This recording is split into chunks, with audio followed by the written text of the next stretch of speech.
Hey everybody, what's up? I'm Circus. That's Herf over there. We're doing a follow-up video to one that we did earlier in the week about Element Sabers. We had -1 on the show, and we talked about Element Sabers and where they're going in the current meta. So now we have some tournament footage from Battle Phase 39, which just took place about 2 days ago. We got Rye in here. He's the guy that casted the whole tournament, and he's gonna give his views and thoughts on it. So how you doing, Rye? I'm doing well. Here to talk about some E-Sabers victors of the tournament. Yes, they took first place, took it home. So the deck that we have on the screen right now is very similar to -1's, but slightly different. Yeah, they added up Unending Nightmare, which is really good of taking out face-up spells. So think Magician Circle, Black Whirlwind, other palaces if you're in the mirror match. It also helps him trigger his Sorcery Conduit skill, which a lot of Element Saber players have decided to take, regardless of the nerf. Okay. So what did you think was going to happen going into this tournament with Element Saber? So Element Sabers, like many people, I thought they were done. There's no way that they can play, and if they can play, they're just not going to be fast enough. They're going to be way too slow. Ended up being completely wrong. The deck is still amazing to play. All right, so we're going to watch some tournament footage here. It's top four actions, so semifinals. It's going to be Lightsworn Dark Lords versus Element Sabers, so kind of a classic matchup with a new twist. So Rye, you just kind of tell us what you see here. Something new, something old. Let us know what's going on. Yeah, for sure. Yeah, it's a timeless matchup. Both win conditions for both decks are still the same as they were before they got nerfed. The only difference is how they get there, for the most part. So Element Sabers, they're still playing that Sorcery's Conduit. Some of them playing Bounce, but a lot of them playing that Sorcery's Conduit. They just have different ways of triggering it now. You have Herald of the Abyss to take that 1500, which is exactly what you need. You have Unending Nightmare, Mirror Wall. All these are different things you can use to do that. There are different threats, but of course, Malehu is still an amazing card. You can see there he flipped down the Lila, which would have taken out one of his potential back row, which could have potentially lost him the game if it was a good back row like Fiendish Chain, which is really good into Dark Lords, Floodgate, anything like that. But for the most part, they're still the same. You flip their guys down, you make Purgatrio, and you attempt to swing for lethal, just like this guy's doing right here. I mean, so just watch this. Not much has changed. It seems like he just got right into Element Sabers. Yeah, for the most part. I mean, if you still open the really good hand, which this guy, he's playing 24 cards, which is probably not going to be the optimized way to do this. But yeah, he opened very well for opening 24 cards. Opening that Palace is very critical. The thing is, though, once you open cards like Palace, if your opponent doesn't have an out like Cosmic Cyclone, which we said in an earlier video, Dark Lords can no longer realistically play. They don't have the space to do so. If you just draw one Palace, you have access to so much of your deck. Right, so he just had Purgatrio on the field, and it's kind of over at this point. For the most part, I mean, it just comes down to the Purgatrio being able to get a turn where they can swing without getting negated. The one thing that Dark Lords can do is they can actually set Sanctified now, where before they couldn't set with threat of getting that getting Sanctified twice. But the thing is, now that they don't have compensation access anymore, it's also harder to guarantee that the Sanctified ends up in the graveyard at the end of every single turn. So it's just about ending the duel fast enough where Dark Lords don't only have like 2 cards left in their deck, and they're consistently negating your Purgatrios. All right, so we're getting into game 2 here between the Lightsworns, Dark Lords, and Element Sabers. Now, Herf, I saw this guy's running Sorcery Conduit. You really think that's going to be the optimal skill going forward? To be honest, I really think Destiny Draw is just like better, especially in this build where it's like only paying like 2,000 and 1,000 life increments.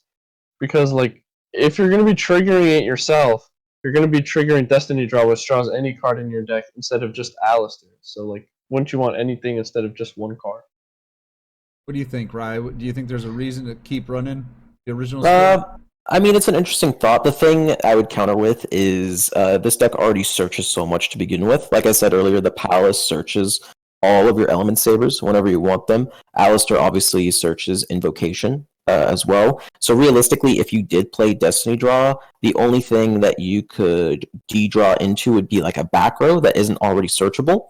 And if you didn't have those tools, the E-Sabers or the Invoker prior, you're probably already losing anyway. So you're probably just going to straight up lose the duel. And on top of that, you can still proc your sorcery conduit twice, where D-Draw you can only proc that once. And realistically, if you did play D-Draw, you'll probably just end up going and searching for that Alistair the Invoker anyway. So I think taking small wins anywhere you can, those 500 life points anywhere you can, potentially proccing it twice is just gonna end up being better overall for a duel, especially in a long duel with like Dark Lords, for example. But like also the thing about D-Draw is it gives you access to like your one-of Clash. Like Clash is has been a problem card ever since it was introduced. So like Purgatrio plus Clash is just like broken.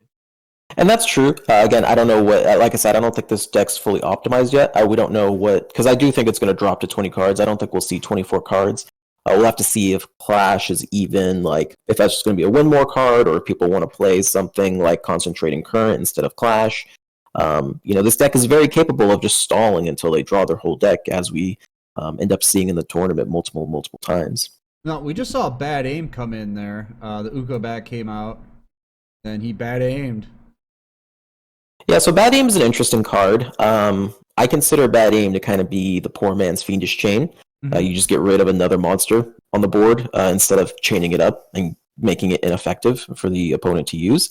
Obviously it has advantages over Fiendish Chain. It doesn't stay on your board, it's immediately gone, and you just deal with the monster right away. Right. But for if this Dark Lord player had Tez in hand, for example, that Bad Aim would have done nothing. Right. Well, the thing that Neg1 brought up when we had him, just to kind of bring the expert back into it, is he said that because you don't have Cosmic anymore, you need backer removal, and Bad Aim can double as monster and backer removal, so as utility, and like Fiendish Chain maybe wouldn't. That's true too. You do get backer removal out of Bad Aim. Of course, they still have Cocytus as well, which they could just endlessly swing into your. That just negates back row in general. You can't wall of D a Cocytus. You can't really do anything against Sphere Karibo's been seeing a lot of resurgence, especially with a few blue eyes here and there. So yeah, Bad Aim hitting that back row really, really huge. One thing I will say about this matchup, I do think E-Sabers are a lot more skill intensive now. I always thought they were a deck that was like it was really easy to get into, but mastering them was very difficult. But now that you don't have Cosmic Cyclone access, essentially, or if you do, you're only playing like one of, which is really, really bad. Putting things like your techs become so much more important. Your techs become meta reliant and what you're anticipating in showing up in the meta a lot. So things like Bad Aim or things like that, they're not going to be effective, obviously, against Dark Magician. If they go first, Dark Magician opens up broken. You can't do anything against that. But Bad Aim is really good against Dark Lords who are struggling for space right now, and their Tez most time ends up getting milled into the graveyard. Here you see a very interesting play where the Dark Lord player is at 700 life points. He decides to swing into the Canadia, flips up a Mirror Wall. Mirror Wall, you don't really see that card anymore, but has become huge, especially with Sorcery Conduit requiring the 1500. Even the D-Draw, it would trigger D-Draw. Just swings right into it, loses a duel off of that for the most part. And there you go, Mirror Wall of all cards coming in. Yeah. You can see the chat going crazy over great. that. But you can see, it's a heavy back row deck now. Yeah. Obviously, it having to contend with other back row users, it's naturally going to be a slow deck. But it can still at any moment pop off with that Purgatrio and just end the duel. That's what I'm wondering going forward. It seems like the way Duel Links is now, if you become a back row deck, you become history. Kind of. I mean, Dark Magician makes it hard. It is and isn't. So if you're a back row deck, you need to just be able to make sure that you can end the duel at a moment's notice, which is what Purgatrio does. Right. Which is what the 20 card Shiranui version that plays heavy back row. They have amazing synchros that just come out of the graveyard on demand and can end a duel on demand as well. So it's just sometimes to rely on that back row being there, because sometimes you just need one turn and it's not there. You can't get right. And especially against a deck like Dark Magician, for example, if they go first and they open circle, double navigation, you're done. Next they're gonna flip up both navigations, they're gonna banish a back row, and then they have 2 negates on when you're ready to activate your back row. But the other thing that I will say is that Sabers, or like control decks in general, need to be able to go 1-for-1 with threats, like one cost for one threat. And Sabers are really good at that because Malehu and Palace can use materials from the deck, so you're not minusing from your field at all. So, all right, so there you go. We'll see how it continues to shape up. First tournament after the big nerf, and they win. So Element Sabers not seeming like they're going to be hit too hard, but we'll see as other decks adapt. So thanks for watching the video again. I'm Circus, that's Herf. We were joined by Rye. And Herf, what should all of our good friends out in YouTube land do? like, comment, subscribe, join, hit the notification bell so you know when we upload. There you go. Take it easy, guys. We'll see you next time. See ya.